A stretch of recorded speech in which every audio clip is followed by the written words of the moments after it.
Assalamualaikum and a very good day. We are from Group 1 and for today we are going to answer a few questions from our friends and from Mr. Lee. So for the first question is from Anis and I would like to deliver this question to Zubaida. How do you determine the right app for the online learning? Thank you, Farhana, for the question. Okay, the type of online learning apps that we choose will depend on what we want our online program to be. That in turn depends on a number of factors. Firstly, we need to consider our budget in this case. We always go for a free and easily accessible online learning app to ease both parties, who are the teachers and the students.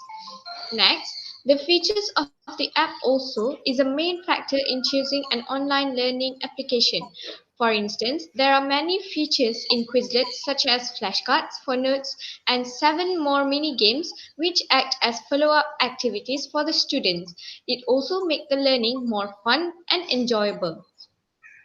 Other than that, the app should follow the Assure model where the teacher can first analyze the learner's age, previous knowledge, and styles to see if the app is suitable for the learners, especially primary schoolers in this case. Moreover, the app should help to achieve the learning objectives of the lesson and can measure students' learning outcome. The selection of application is based on the objectives, learning styles, capabilities, and fulfillment to learners' needs. For example, Quizlet is chosen as it is suitable with the learning situation of the new normal as it allows the teacher to achieve the learning objective of the lesson without requiring face-to-face interaction in classrooms. It also enables learners to learn about the topic collective nouns through various activities which allows them to practice their 4 skills which are reading, writing, listening and speaking skills. Lastly, teachers should make sure that they can evaluate their learners and the evaluation must include learners' performance, media components, and teachers' performance. Using this way, we can make sure that this app can help to attain the learning goals for the students. That is all from me. Thank you, Zubaida. So I would like for Zubaida to ask the second question to the next panel. So I would like to deliver Litfield's question to Mafuza. How do you ensure learners' participation during the lesson? Thank you for the question. Okay, to ensure learners' participation during the lesson, teachers have to implement fun and engaging lessons. This is because when teachers carry out activities that are fun and engaging, such as games using online platforms like Kahoot, Quizlet, and Quizzes, or even physical games that are done in classrooms like charades, gallery walk, or even dancing, learners will be more willing to participate and take risks.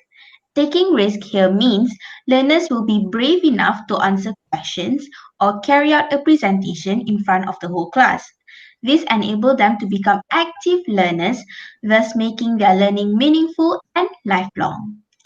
Next, to plan a fun and engaging lesson, teachers have to apply and use the Assure model, which is an instructional system or guideline that consists of 6 stages. The Assure model is commonly used by teachers to develop lesson plans that integrates the use of technology and media. It also ensures the lesson meets the learner's needs and interests, learning objectives, and many more. As a result, this will enhance the learning environment, hence improving learners' ability to take in information during the lesson.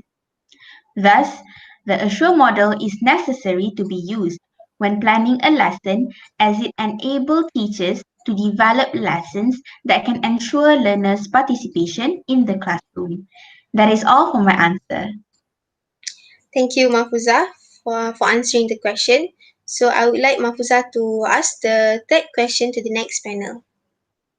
Okay, now I would like to ask first question to Farhana. Which stage in Assure model you think is the most important? Okay, thank you for the question. So, in my opinion, out of all the stages in Assure model, I think the last stage is considered to be the most important, which is evaluating performance. So, this last stage is often overlooked as it is the last one, but it is actually the most important out of all the other stages. And why do I say so?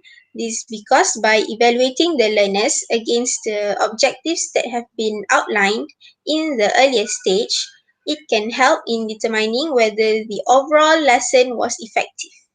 In this stage, teachers need to evaluate the instruction process from start to finish using the objectives that have been created in the beginning. After they are done with the instruction, teacher must evaluate the entire instructional process where it involves in reflecting upon the lesson, the stated objectives, the instructional strategy, the instructional materials, and the assessment. By doing this, teachers can determine if those elements of the lesson were effective and whether any step needs to be modified or re-examined. If there are any inconsistency between what we intended to deliver and what actually happened during the lesson, then we as teachers need to make appropriate revisions before using the lesson again. So that's all from me.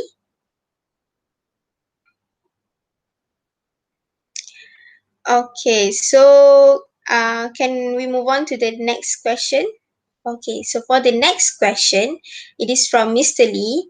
The question is, what should teacher do to revise besides evaluate? And I would like Zubaida to answer this question. Thank you, Farhana, for the question.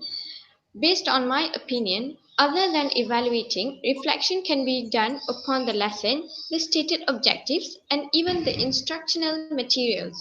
So, the inconsistency between the materials and what we intended to deliver can be re examined and modified according to our wish. That's all for me. Okay, Okay. yes?